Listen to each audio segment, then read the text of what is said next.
Lightning Rod, built by Rocky Mountain Construction, is a steel hybrid iBox roller coaster located at Dollywood in Pigeon Forge, Tennessee. Originally opening in 2016, this launched wooden roller coaster was plagued with downtime, and over the years, Dollywood has made adjustments to the track and ride system to improve its reliability.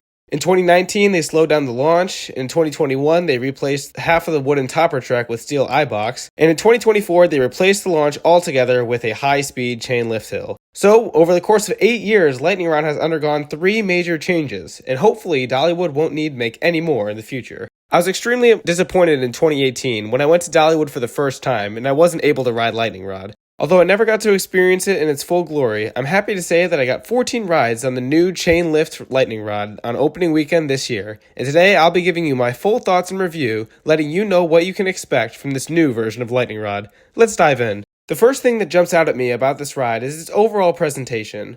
Although the on-ride theming is non-existent, Lightning Rod's queue and station are very well done. Throughout the queue, you'll see a full-sized hot rod, different blueprints of cars, cool signage, and other little details about the overall car theme. The trains themselves pop with their bright red base and orange and yellow flames on the side. The great presentation really gets guests pumped to get on the ride, and that excitement is contagious when you're waiting in line. Your adrenaline really gets going when you strap into your seat. Lightning Rod's restraints are pretty comfortable for an RMC. The shin guards don't bother me too much, and the lap bar isn't too bulky or heavy. It doesn't come down too much further on the ride, so your airtime won't get restricted. No complaints with Lightning Rod's restraints. So after all the excitement builds up and you get the all clear, it's time to start with the actual ride. Riders begin by taking a right-hand turn out of the station and start to ascend to the top, featuring Lightning Rod's new chain lift hill. After cresting over the top, riders dip into a medium-sized drop before plummeting down Lightning Rod's main drop of 165 feet at 73 degrees. After reaching your maximum speed of 73 miles per hour, riders pull up left into a tall wave turn. Next, riders valley out and transition into an off-axis airtime hill. Quickly after that hill, riders turn right and get another dose of off-axis airtime, and turn right again into a regular airtime hill. Climbing up the hill, riders experience Lightning Rod's signature element, the quad down.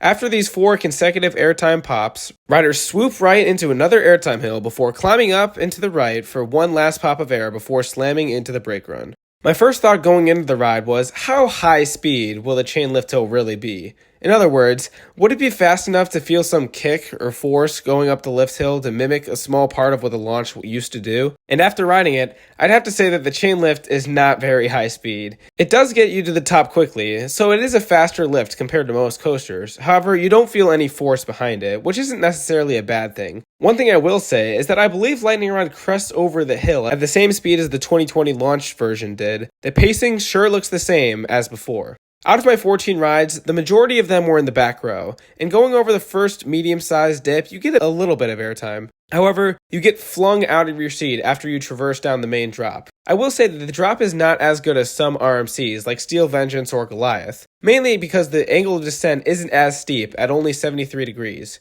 You do get a good dose of floater airtime, but the drop isn't intense enough to be considered ejector. Nevertheless, it's still a great element to kick off the ride. The next element is one of the best on Lightning Rod, the wave turn.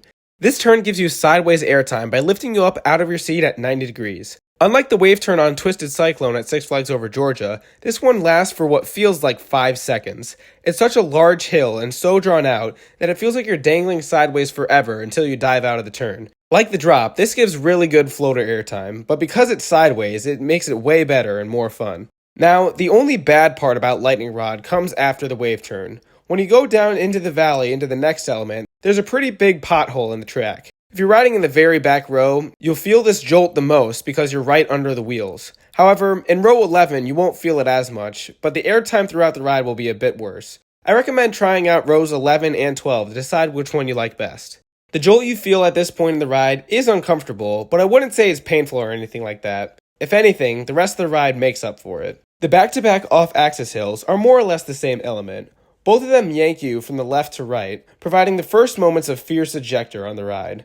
Also, because this coaster is staying lower to the ground from this point on, you begin to feel the pace picking up. I'd say the first hill is a bit better than the second, but not by much.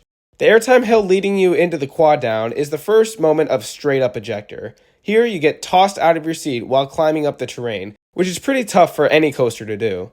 It just goes to show how good the pacing of Lightning Rod is. But after you experience that hill, you'll rise up into the quad down. I had a lot of hype for this element going in, and it absolutely delivered. Each dip on the quad down gives amazing ejector airtime as the train goes faster and faster down the hill.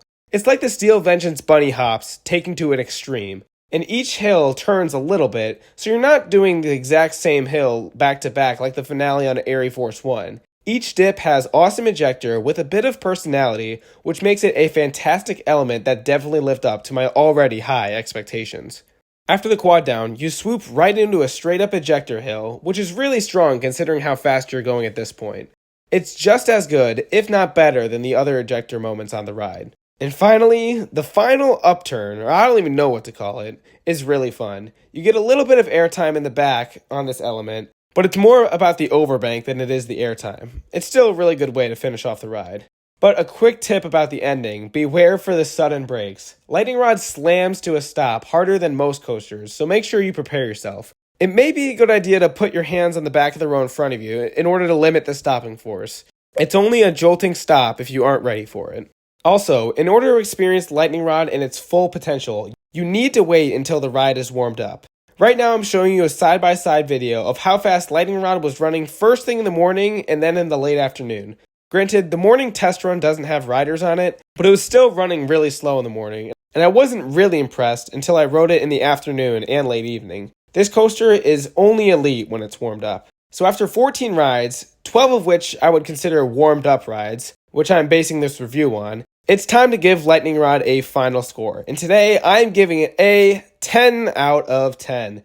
This is a fantastic roller coaster. It's got an awesome balance of pacing and floater and ejector airtime, and unique elements that give the ride personality. The ride is cemented in my top 10 favorite coasters, even when I only got a chance to experience it with the lift hill. I can only imagine how insane this coaster was back when it had its original launch. But I want to hear from you guys what you think about the new version of Lightning Rod. Were you able to ride it back when it had its launch? And if so, how much has the ride experience changed because of the new chain lift hill? Let me know down in the comments below.